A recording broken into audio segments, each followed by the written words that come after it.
Welcome back to another episode of The British Football Guy, and Logan is back with me.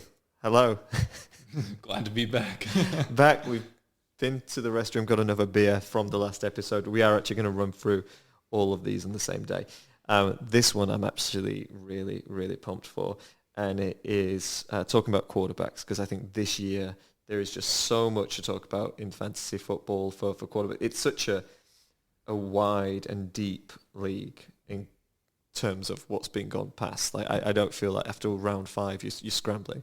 And last year when I was in the Family and Friends League, the Arizona Ballers League, by round 3 I didn't stick to my strategy, which I'd been doing in the mock drafts, and I went for what was the best available, and it completely screwed it. Mainly my wife screwed it because she picked Travis Kelce, knowing that he's my favourite player, or one of the favourite players in the NFL. DK Metcalf is also on that list. DK, if you're listening, feel free to do an interview with me. That'd be really nice. But so she picked him up, and then my whole strategy went to shit. So I think one of the things is, especially when you are thinking about fantasy this year, we are getting in a little early with this, even though my first draft is tonight. Keep to that strategy. Like, figure out what's going on in the mock drafts if you do know your draft position, and then keep with that. So we're going to talk about our strategies this year for quarterbacks. We're going to talk about the top 5 2021 ones, who we think are going to be the top ones. Also what Fantasy Pros are saying, and also looking at breakouts powered by AWS, and then forgotten men. And just to start off, this episode today is being sponsored by Cam Newton's Hats. CamNewtonsHats.com. They have a chain out in Boston now, overly priced and ugly as hell. That's CamNewtonsHats.com. Okay, so let's start. Logan, let's do it this way. Let's do 5-1, shall we, in terms of who we think are the best quarterbacks. Your 5th, my 5th, and then we'll get to 1, and then we'll actually tell you what the stats are saying, who in terms of tiers and how they're ranking them. So who do you have as number 5? Oh man, this is really tough here, because QBs are just kind of a deep lineup, I would say. Deep and wide this year. I think probably go with one of the veterans. Start with either like Tom Brady or Aaron Rodgers, I think, at that 5th spot. Mm-hmm. Obviously, there's been a lot of turmoil with Aaron Rodgers, so maybe Tom Brady, since he's kind of got his same core group coming back. But is he still kissing his son on the mouth for longer than 20 seconds? Because he might have some turmoil as well if he keeps on doing that. Now that with all this cancel culture, yeah, maybe cancelled. Well, we need to get a cancelled button. Nope. Maybe not. Wait, this one. I think it's this one. No, that's a cricket. Okay, I think the... Oh,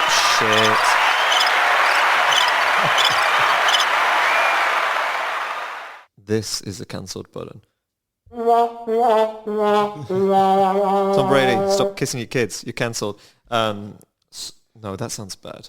Kissing your kids on the lips for 20 seconds, that's bad. So Brady, you're going for number 5. So for mine, definite curveball and definite breakout. I don't know if you can be a breakout after like a decade in the league, but Matt Stafford. Oh, with his new team and... New team, new haircut, new look. Matty Stafford, this year, I'm pleased for him. He seems a nice guy. But Matt Stafford, number 5. He's also going to be one of my breakouts. Who have you got at number 4? Number 4, he's had 2 good years. Probably going to go with Kyler Murray. I think he's earned that spot pretty easily. Even kind of just having the ups and downs that the Cardinals have, always being pressured, but he's so good on his feet, and his throwing game's wildly impressive considering his height and only really having one top-tier receiver, really. So, number 4. Larry Fitz? Yes. And D-Hop? Yeah, you're right. Yeah, you're right. He does have just... he does have one. Yeah, Larry Fitzgerald is, On is out and out, basically. Yeah, he gets his 401k now actually this year, I think, which is good. Go Larry. Yeah, fair enough. I like that. Number 4 for me is Rodgers. Same thing to what you're saying. I don't know. You know, Rodgers, especially he's a Super Bowl winner. He gets decrepit. He gets described as prickly. If anybody called me prickly, I was thinking, oh, that means I'm a cunt. I honestly think prickly is not a nice word to be described, but lots of people around him, yeah, he's a prickly character. You got to look after him. But do you ever remember the scene from The Notebook where he writes to her he goes, I wrote to you for 365 days. It's still not over. And then there's things like that. But one of the things he says is, what do you want? And it's a brilliant gif, a meme. I'm going to try and see if I can get that programmed into this. So I feel the same with Aaron Rodgers. Is that what do you want? Do you want to try and win again? Is it money? Is it to be a Green Bay Packer kind of legend? I think he's probably already, he could taint that, I think, this year. So, but yeah, number 4, I think Rodgers is, people write him off with, he's missing some. I mean, he's still got some decent talent around him. He's got like Tanyan, obviously. He's got Aaron Jones and Devontae Adams. Adams, damn it, that's what I was looking for. Devontae Adams. He's got some good talent around him, but he's also with this whole staffing issue not being incorporated into the picks in the draft. He might just struggle because his brain's not all there. He's just not feeling really wanted at that organization anymore. It reminds me with that organization, because it's the GM, and that it doesn't get on well with. It's always like, well, the GM's not going to leave, and your quarterback. So it's almost like a relationship between a father-in-law that you don't get on with, and you both say, well, I'm still going to be the father, and you're still going to be the son-in-law, so let's just figure it out. But anyway, unless he moves on to another woman, being the Broncos. So yeah, so that's number 4 for me. Who have you got number 3? Got to bring Russell Wilson into the conversation at that position, I think. Always solid. And then, just DK Metcalf and Tyler Lockett. I mean, extraordinary there, So, and he's also able to run on his feet, think really well. He's super smart, football terminology-wise, I think he'll do really well again this year. So on that, and maybe we should have been doing this as we've kind of gone through. So just give you an idea where these quarterbacks are in fantasy. Matt Stafford is coming in at about round 9, if you want in my 5. Rodgers, I think, is around about 8. Kyler is around about round 5. Russ Wilson's at round 6. So I agree with you. Russ Wilson, incredible individual. My 3 is Kyler. So I think if you're looking at value, they've got him predicted as 400 plus points this year. So I think it's only second to Mahomes, if not there or thereabouts. So Kyler coming in at number 3 for me. Who's your number 2? I think he'll do well again. Josh Allen, obviously kind of a surprise last year, it seemed like, for a lot of people.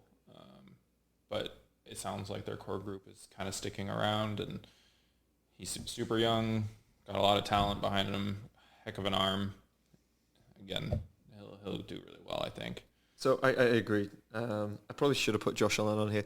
The only thing is, I just don't know if he'll have a dip. Yeah, I think one more season of doing really well, and then he's going to be concrete, this elite here of quarterbacks. I put Russ as my number 2. Yeah. I think I'm sure we're on the same lines as this. And so I guess we're coming down to number 1 on this one. So why don't we say it after... Baker Mayfield? Damn it, I was going to say Cam Newton. Damn it. Yeah. So we've both got Mahomes, I'm guessing. Yeah. So let's have a look at who the professionals have. And you know what, Baker, I tell you, it's a good point you say Baker. Because he's not going to be in the spotlight as much, except for on his brilliant progressive commercials, this might be a good thing for him. And if he can, just kind of keep off that kind of bad press, I think he could do quite well. So let's go have a look at who's coming in terms of quarterbacks as the tier one. So tier one, their top five, they have Patty Mahomes, Josh Allen, Kyler Murray, Lamar Jackson. We both didn't say Lamar. I just don't feel confident in where he sits. Yeah, I agree. Number 5, Dak Prescott, which again is bullshit. I don't think he's top 5 anymore with that massive injury from last year, and just how that new coaching system and everything. I think he's just going to struggle again. Yeah, no, I agree. And we'll go to 8 on this because I think Russ Wilson at 6, how he comes behind Dak Prescott amazes me. He's far more consistent too. He's just, I think he's just a better build for it. Aaron Rodgers at 7, and then Justin Bieber, Justin Herbert at 8. So that rounds it off. There is a lot here, and I think quarterbacks, when you're thinking about drafting, and we will get into our strategy of it. Sorry, I'll move my Pacifico. Don't worry if you fuck up in the first few rounds. Like, be patient with quarterbacks this year. I don't think it's deep. It is, and you can pick up some other players. So that's our top 5. So let's talk a little bit about the forgotten men of the quarterback ranking, and what the forgotten men of quarterbacks, or just a cricket stop. What this is like players that you remember. Oh, didn't you used to be a footballer, son? Like players that we lost last year, and I think for me, who just doesn't come into the picture, and Josh Rosen would have been one of them. Like, kind of still, I think Baker, he made his point that he wasn't going to be a forgotten man last year. But who did we forget this year? And because they are forgotten men, let's have a look at the bottom of what Fantasy Pros has said just to see who we might have forgotten. Joe Flacco, forgotten man. He's gone. Who else? Joe Flacco is behind Jalen Hurts, isn't he? Oh, yeah. I mean, Joe Flacco on this is... Does he even... Oh, I see what you mean. He's actually at a team. Yeah. Marcus Mariota, a forgotten man last year. We lost Marcus. Dwayne Haskins. I did try to do some reading into Dwayne Haskins. I don't know what happened there. I don't know why. I didn't like his attitude in the draft. I really look at these, especially when it comes to quarterback, what's the draft at? And it's just if there's too much cockiness or arrogance, doesn't bode well. And that's a Josh Rosen point. So I think, if you're looking at that, and there's a few people, so what we're going to talk about for each of the positions that we're doing, who are going to be the forgotten men of 2021 and 2022. So who is on your forgotten man list? Forgetting men or forgotten men? I would go with forgotten. The forgottens. Yeah. I think a lot of turmoil around Deshaun Watson kind of puts him up there as a big, obvious guy that's going to be forgotten in a year or two. I can't imagine him playing this year, but the Texans are probably very desperate and might not seek further action with him. So I think they're desperate to get rid of him. And I think from what we're seeing is they're looking for a very high price, like even up to 5 picks and high picks. Who will not forget Deshaun Watson is the employees at Massage Envy. And actually, in an article that came out, was massage specialist victim says Deshaun Watson wanted her to massage inside his butt. I mean, I thought he was just a bit of a, just a horrible individual that was just abusing his power. Not saying that this is better. I don't know what it feels like to be massaged inside my butt, but this is dark. Like this stuff is nasty. So yeah, I mean, look, he won't be forgotten by some people, but he probably will be. Who was the guy that used to like to be massaged in his butt? And it'd be like Deshaun Weiland? And so that will be so. Yeah, I think you're right. Deshaun Watson. Oh, I was going to say the owner of the Patriots. Oh, does he like to get He had that massage scandal down in Florida for a while. in his butt? Probably. Oh, try it once. You know, You never know. always worth trying it. If it's good, email us at britishfootballguy@gmail.com and title it subject butt massage. So yeah, Deshaun Watson I think is going to be a forgotten man. Mine would be Jared Goff. Oh, if he fails Exactly, if he fails. Detroit. And this is what I'm looking at. and he doesn't have a whole lot going for him there. And it almost is like, how do you as Jared come into it thinking, make the best, I mean, what can bring me, because he's probably just going to think, I mean, Detroit I hear is beautiful. But I mean, like, leaving LA to Detroit, no weapons. This is just depressing me talking about it. But he's like, I've got to be able to perform because he's still relatively young, right? So hopefully, I mean, he was at a Super Bowl 2 seasons ago. If he performs well, they might either try and bolster their lineup with him, or he could get enough of stock where another team will trade a lot of value for him. 100%. And that's what I'm thinking. Yeah, that's his only hope, though. Otherwise, it could be a couple of slow years, and then he's a forgotten man. Yeah. Forgotten man in Jared Goff. Who's your next forgotten man? Well, he's kind of already forgotten by a lot of people, but Marcus Mariota being the backup at Las Vegas behind Derek Carr and hasn't had a whole lot of play time behind him. I don't see them moving on from Derek Carr really anytime soon. He's kind of inconsistent, Derek Carr is, but they seem happy enough there with him. The thing is, so maybe this is more of a bold statement, but you're right. Derek Carr, relatively injury prone. Marcus Mariota loves getting injured. I'd love to see it's probably going to be Josh McCown, or they will probably have 4 quarterbacks this year. And Andy Dalton, come week 7, will be starting for the Las Vegas Chicago from Chicago Raiders. They'll trade him for somebody. So Andy Dalton but no, you're right. I think. Marcus Mariota, it's such a shame. A lot of potential there. I've gone for Prince Harry, Carson Wentz. Same draft year as Jared Goff, and both of them making a Super Bowl. His situation isn't as dire as Goff's because he is at the Colts, but still, I mean, I'd say probably for Carson Wentz, it's for him, he's actually probably happier. I don't think I've been to Philadelphia. I think I've been to the airport once. But I've never been to Indianapolis either. Yeah. So Ben's from Indianapolis. So I hear it's lovely. So I'm guessing it's an upgrade in all around. So anyway, yeah, I've put Carson. So anybody else on your Forgotten Men? It almost sounds like a movie with Denzel Washington and Tommy Lee Jones, or a Netflix series, The Forgotten. Yeah, they should be on that list so they can get a little bit of money after they're forgotten.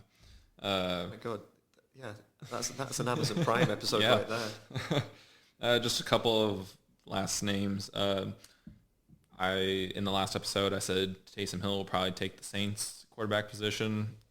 Jameis Winston doesn't get the starter. Dubbed his history of all of his interceptions, he could be forgotten very easily in the next couple of years. And then another name real quick, Sam Darnold. Oh, he's got a lot of pressure, I think. I don't even know where he's at this year. I just know he's... Denny's. Probably. No, he's at the Panthers. Oh, okay. But they're sticking with him because they didn't draft a quarterback.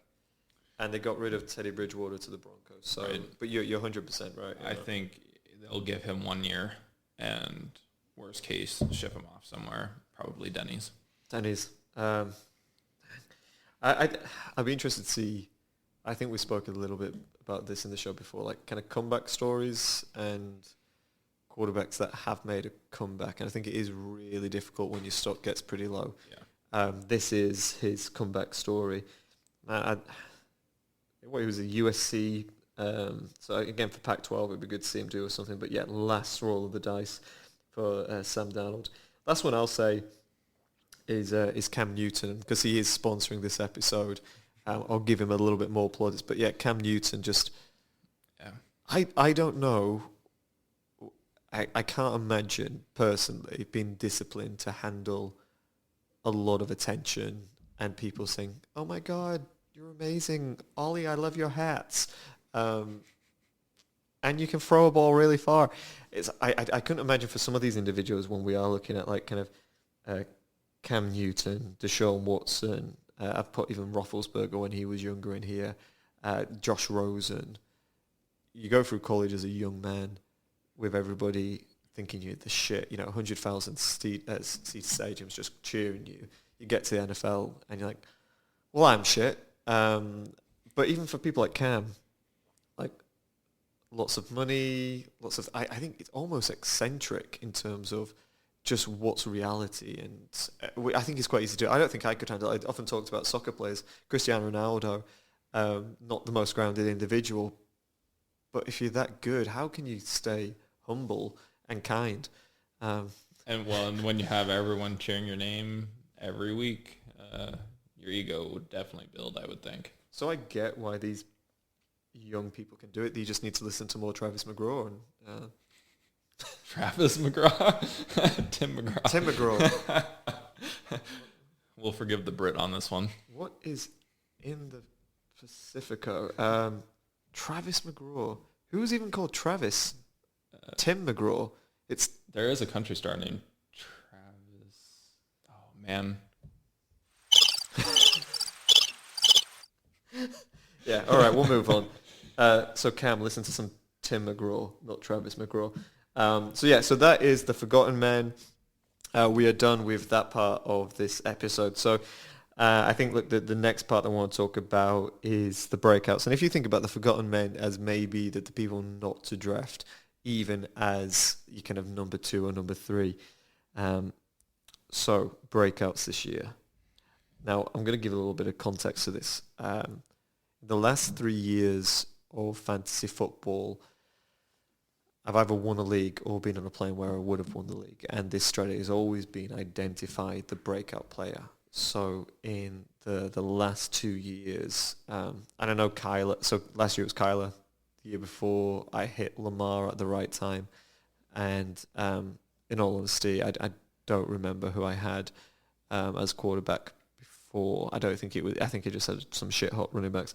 But I did find out that you put your money in rounds 5 or 6. That is a sweet spot to get your quarterbacks.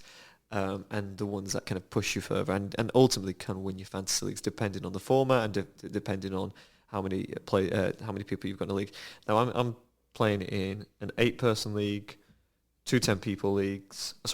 One 10-person league and 2 12-people leagues. So again, you want to think about the strategy going into this, but breakouts, it can win you your league. So in your mind, Logs, who could potentially be that player that you pick up and might be number 2 that you select in quarterbacks, but gets you there? I mean, who's on your radar? There's a couple. I think should probably mention Jalen Hurts. He kind of changed the pace and just the atmosphere at Philadelphia. I can't remember the support system he has there. I think Ertz is still there, but he's nearly a forgotten man. He might be, but he did pretty well last year, all things considered. I'm hoping that he does well. I'm not necessarily saying I'll pick him up as my backup, but there's a lot of upswing for him, I think. A lot of talent.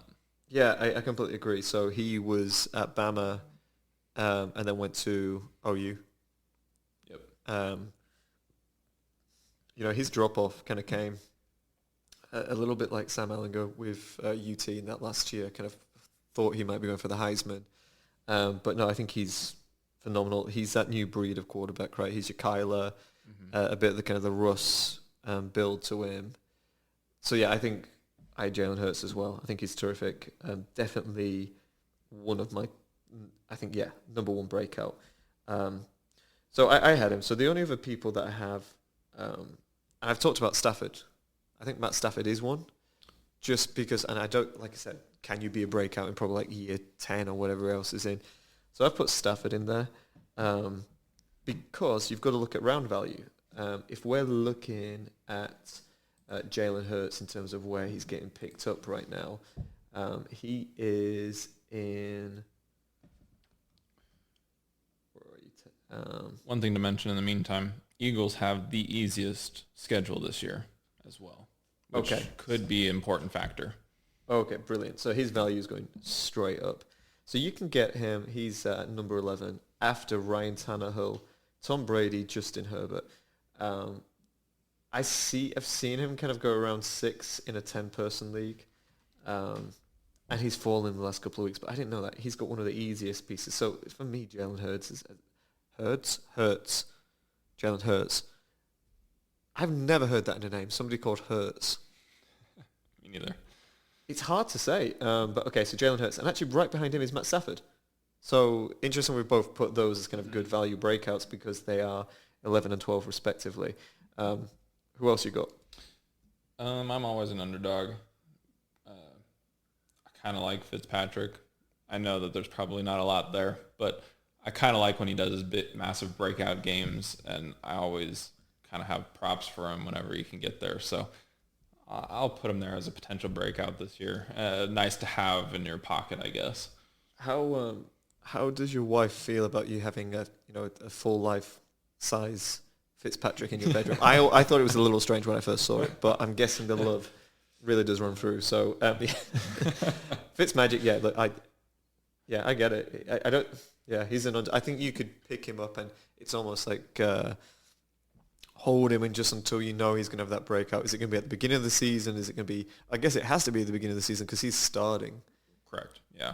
Do you know how tough Washington's schedule is? Washington's schedule, it's not good. It's right in the middle of the pack. Okay, well, I mean, look, for somebody of Fitzmagic's capabilities, I'd put it there. I think you'd have to pick and choose your games, right? Right. Hope that, if they're up against and I don't know their whole schedule offhand, but say they're up against like Jets or something, you might want to put them in for that kind of game. Yeah, depending who your other quarterback is. Even if it's like a Mahomes or Russ Wilson, but they're playing against somebody that's got a Steelers defense or something like that. Yeah, that makes sense. I like that pick. So for me, this is a stretch. Is Tua. I have him as well.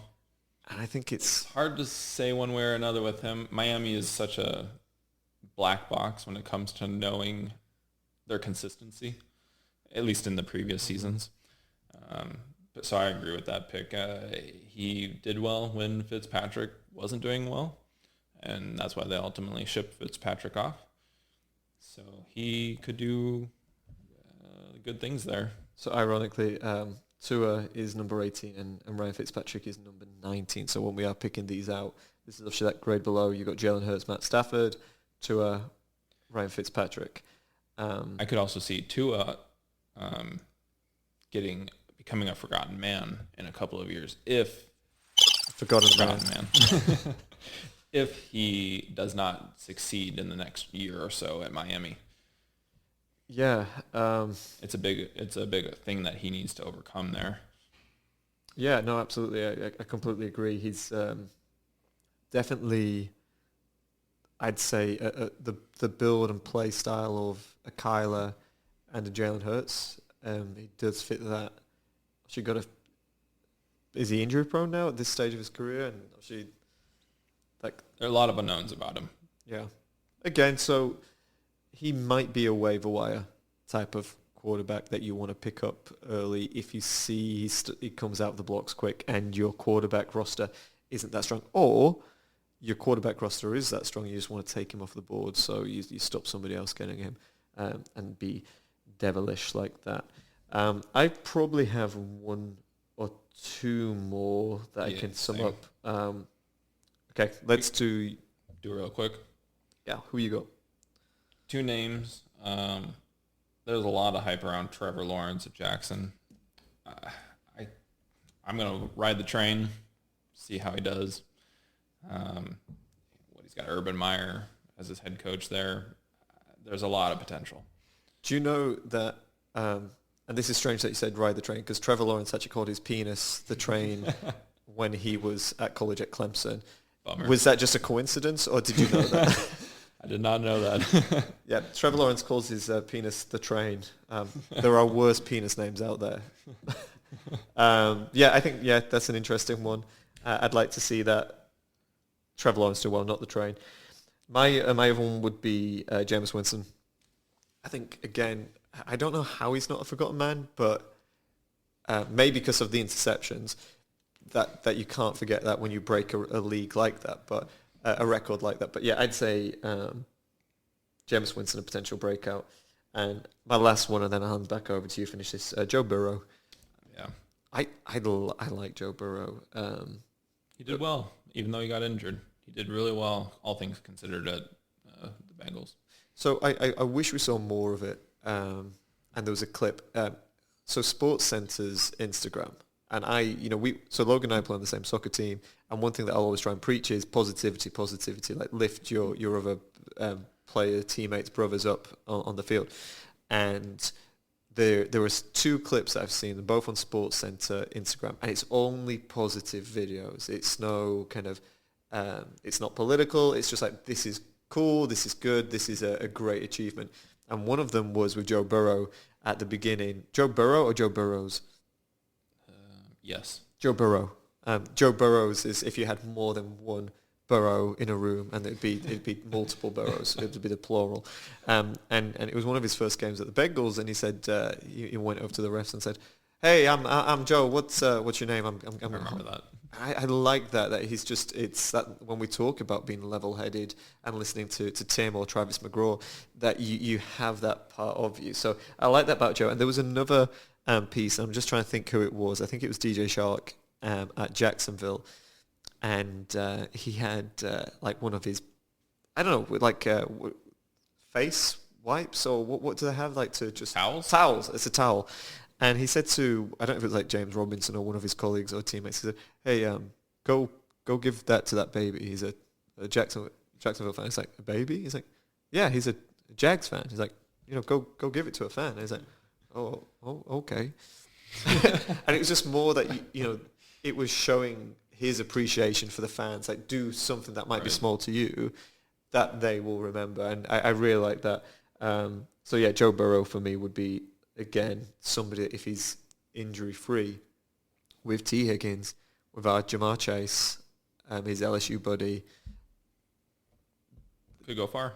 And they did. I know they got, when he did pick up Jamar Chase in round 1 on the draft, they were giving them shit saying, well, you need to protect your quarterback. And in fact, after that, that's all the Bengals did. They just went to look for protecting the quarterback. With Joe Mixon, Bengals came out as my number 1 top helmet. I hope they do well.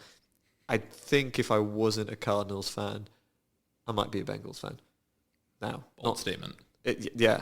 I might be now that they have something not a few years ago.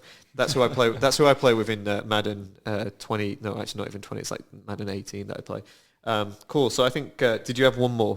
Last one, and people will probably raise their fists at me because he did pretty well last year. Baker Mayfield, he's on the right trend, right? I mean, came in... I thought you were going to say Brady. When you said he did well.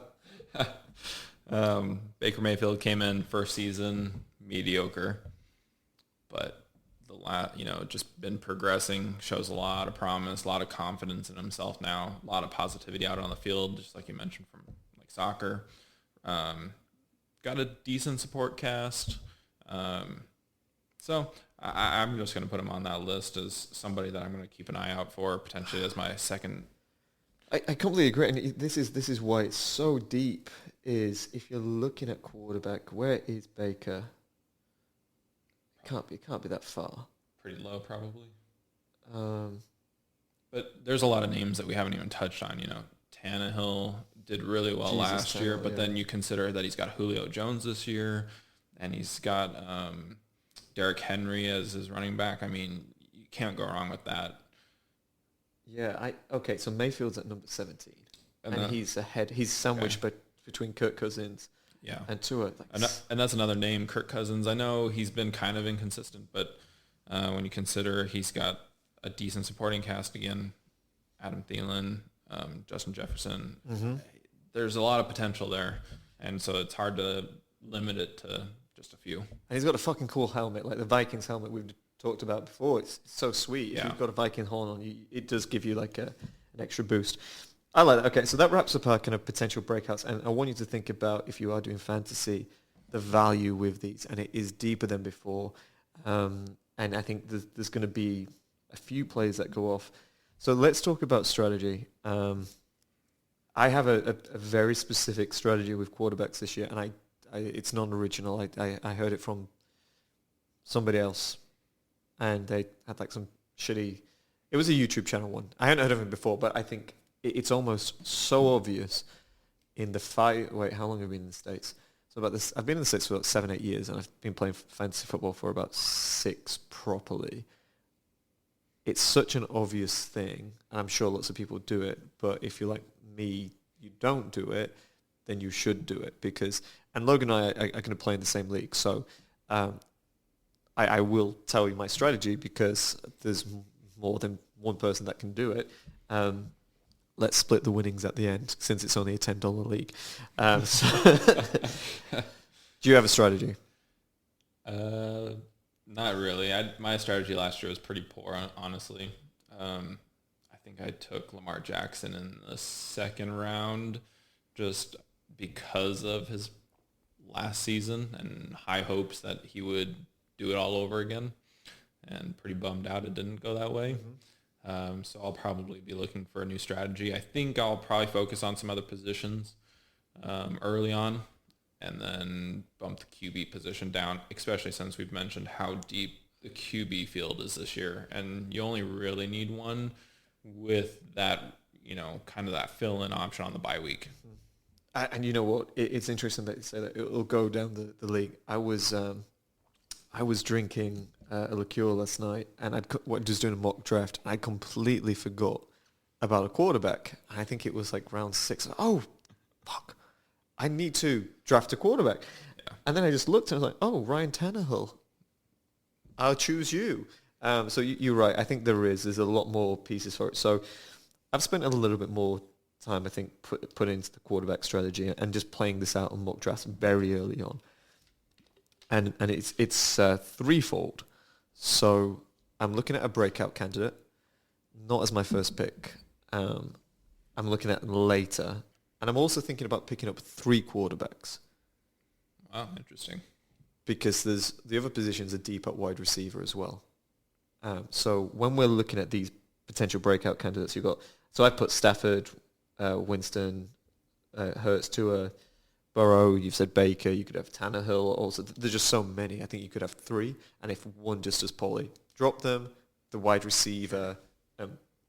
If you're kind of drafting in an 8 or 10 league, you're going to find somebody good. Even like Antonio Brown, you could probably pick up on a waiver wire in an 8 or 10 league. So, so look, this is my strategy, and this is what the guy said on the YouTube channel. I wish I could quote him or who it was or where this source was, but it is so simple. If you pick up in your first wide receivers, so you could have Tyreek Hill, he's number 1 in round 1. Travis Kelce is going in round 1 as a tight end at the back end. Sure. Then it kind of goes into Adams, DK. I'll bring the list up quickly on this to see if there's... So they're going wide receivers this year? Usually it's running. It's running back. Okay. You have to get your running backs first. But in talking about the wide receivers, so 1 is Tyreek, 2 is Devontae Adams, 3, Stephon Diggs. I get it, but I won my league last year, the $75 one, and my team that I picked was Kyler Murray. Picked him up in the 5th round. He was my breakout. I knew he could have a breakout year. Calvin Ridley. I picked up Antonio Brown later. I did do a few kind of waivers, but the core of my team had Stephon Diggs, Travis Kelce, Calvin Ridley, Kyler Murray, and then Clyde Edwards-Helaire. Clyde Edwards-Helaire was actually my number 1 pick, but it was relatively well balanced, and it went from a strategy of having a decent running back. Travis Kelce was the tight end strategy. When we talk about the tight end piece, it's different this year because you can't pick him up 1. So it was Clyde Edwards-Helaire at 1, Kelce at 2, Kyler I got at 5, and I think I got Ridley at 3. 4, I can't even remember who it would have been at, but I don't. By the looks of it, they didn't stay on my team. I think they'd probably got injured. So anyway, that's my strategy. It's like really looking at what round you get value in for them. So when you're thinking about wide receivers, you've got Tyreek, Devontae, Stephen, Calvin, D-Hop, DK. So these are going in like rounds 1 or 2. So if you get Tyreek, think about picking up Mahomes in round 3. Or Kelsey's the same piece. So Tyreek and Kelsey are going 1. So you can pick up, if you like, 4th or 5th, depending where you can, get Mahomes. Because then you are just such a threat. And especially for the Chiefs, how often, maybe 1 or 2 games they don't score highly? Yeah, maybe. So for Kelsey and Tyreek, think about getting Mahomes in 3. With Adams, if you pick him up in round 1, you can probably get Rodgers in round 5 or 6. And that's good value. But it's the double. It's almost like an accumulator in terms of how much you get from that. D-Hop, I wouldn't necessarily go with D-Hop and Kyler because of his running game. DK and Russ Wilson, absolutely.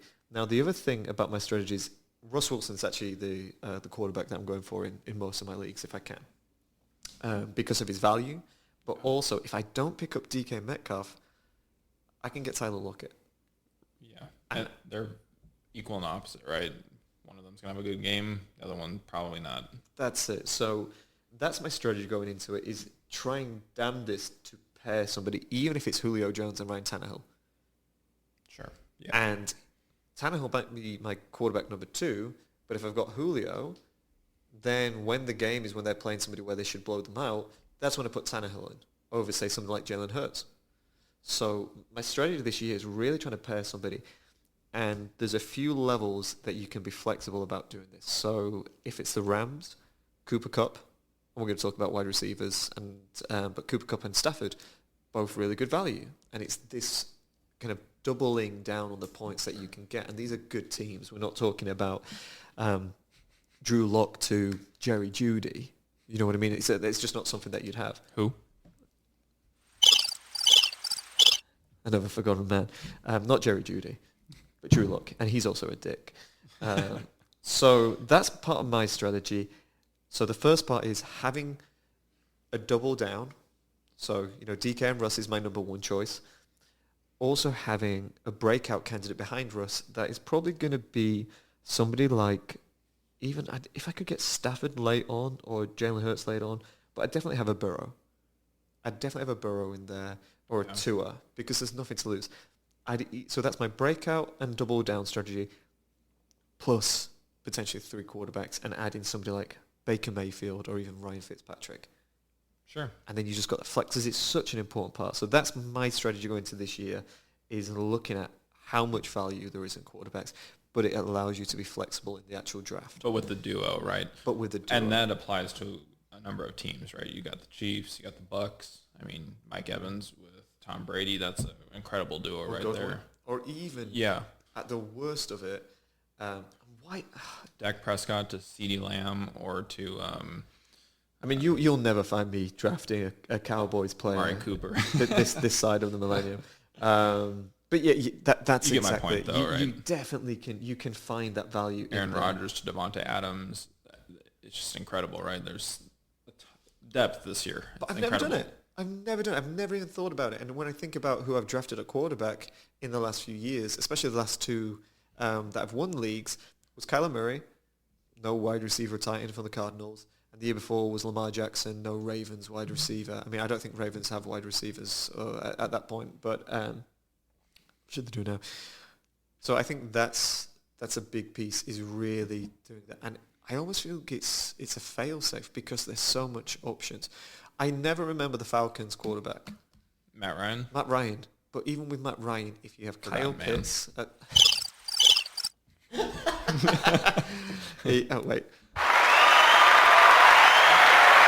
Well done on the use of a forgotten man, Matt Ryan. I don't know what, probably because he didn't win the Super Bowl. But Matt, and it's the whitest name. He's so greedy, he has 2 first names. I don't know why people do this, but Matt Ryan.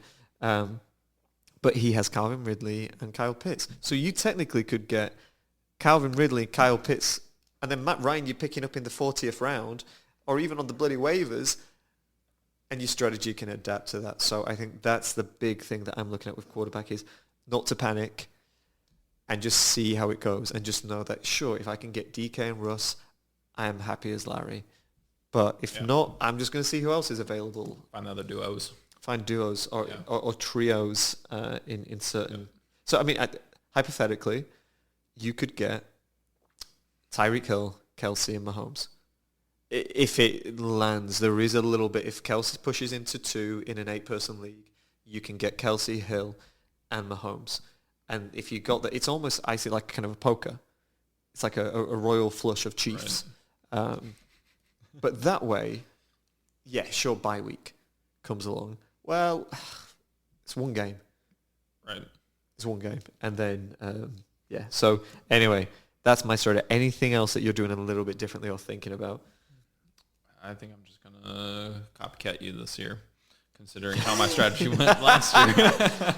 And look, it will be interesting since we are in the same league. We'll keep up with this and give updates on how our leagues are doing. But the Arizona Royalty League, where myself and Logan's wives are playing with all their high school friends. Are we the only ones that didn't go to high school with them? Yeah, I think so. So we're basically playing in a high school. When I say high school, I don't mean we're playing with high school students. That would be weird. It's where our wives went to high school and their friends. So yeah, if this works and we're keeping it in, we'll know who listens to the podcast. So you better be listening. Perfect. All right. Well, look, I think we can, unless you want to do Would You Rather, we could probably tie it up here. Sure. Sounds good. All right. So that is the quarterback fantasy football episode. We're going to be back for the next one, and that's going to be the big one, running backs.